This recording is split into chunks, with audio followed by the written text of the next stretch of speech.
Vaoré, bonjour. Bonjour. Aujourd'hui, l'actualité reste toujours dominée par cette subvention au chef de file de l'opposition. On parle de près de 500 millions de francs guinéens par mois, soit quelques 5 milliards chaque année qu'on doit allouer à Cellou Dalein Diallo. Mais au sein de l'opposition, certains parlent déjà de corruption. C'est le cas par exemple du PDN. Est-ce que vous partagez ce point de vue? Bien, de toutes les façons,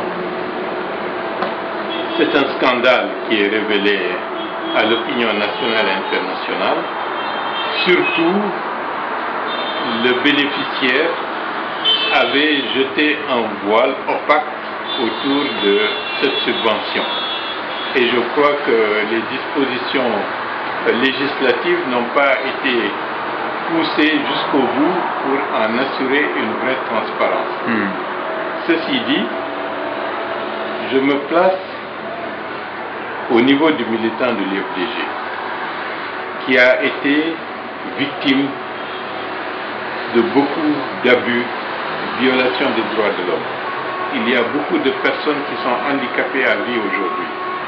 Beaucoup de familles sont endeuillées et ont perdu le principal soutien de famille dans le cadre des manifestations dont Cellou Dalein a été le promoteur et le responsable qui a appelé des gens à descendre dans la rue. Et aujourd'hui, ces gens-là sont littéralement seuls et dans le dénuement le plus complet. 500 millions par mois, soit 17 millions par jour, 2 fois le salaire d'un ministre guinéen, de la manière la plus officielle, alors que cela n'était pas connu. Je pense qu'au point de vue de la gestion, au point de vue de la crédibilité et de la moralité, il y a beaucoup de choses à dire autour de cette affaire. Alors, selon vous, aujourd'hui, on parle de moralisation de la vie publique, on parle de manque de morale dans l'octroi de cet argent. Selon vous, qu'est-ce qu'il faut? Une enquête parlementaire ou bien il faut revoir la façon dont cet argent a été alloué au chef de file de l'opposition?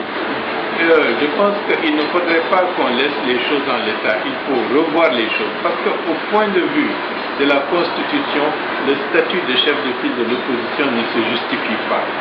Au point de vue de l'avancée démocratique, le statut de chef de file de l'opposition, du fait de la personnalité de Cellou, n'est pas un statut qui rassemble, qui fédère, qui permet de faire converger beaucoup de sensibilité de l'opposition dans un creuset commun pour l'enracinement de la démocratie dans notre pays. Au contraire, c'est une vision clivante, une vision stigmatisante.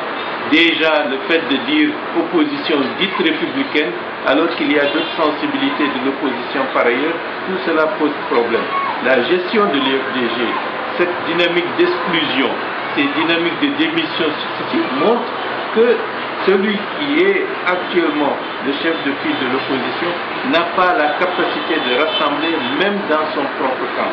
À plus forte raison de pouvoir rassembler au-delà de son camp politique. Donc, ce rôle ne peut pas contribuer à raffermir une dynamique démocratique permettant une innovation dans le sens de la gouvernance. C'est tout à fait le contraire qu'on peut constater au détriment d'une volonté d'innover, d'aller dans le sens de l'apaisement et de la décrispation. Alors, on a enregistré récemment le départ de Aboubacar Souma, qui était, disons, le député uninominal de Dixine au compte de l'UFDG.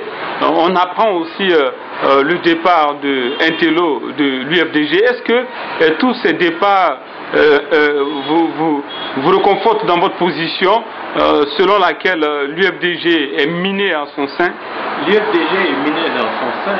C'est la raison pour laquelle, il y a une dizaine de jours, j'ai lancé un appel à tous les militants de l'UFDG, à tous ceux qui aiment l'UFDG, les militants authentiques de l'UFDG, à ne pas rester les bras croisés devant le spectacle de la destruction de leur parti par une petite poignée de gens qui se sont accaparés des leviers et des appareils du parti pour considérer que l'UFDG est une vache laitière qu'il faut traire à satiété pour se remplir les poches, alors que nous avons des milliers de victimes qui sont littéralement à l'abandon.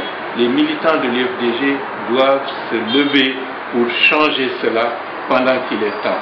Et beaucoup de choses que j'avais dit il y a quelques années se révèlent aujourd'hui à l'opinion, aussi bien nationale qu'internationale, de l'opacité de la gestion des finances du parti par Cellou Dalein et d'une volonté beaucoup plus d'accumulation de richesses pour son bien personnel et non pas pour le bien du parti, à plus forte raison pour le bien de la Guinée. Monsieur Bahouri, merci d'avoir répondu à nos questions. Merci beaucoup.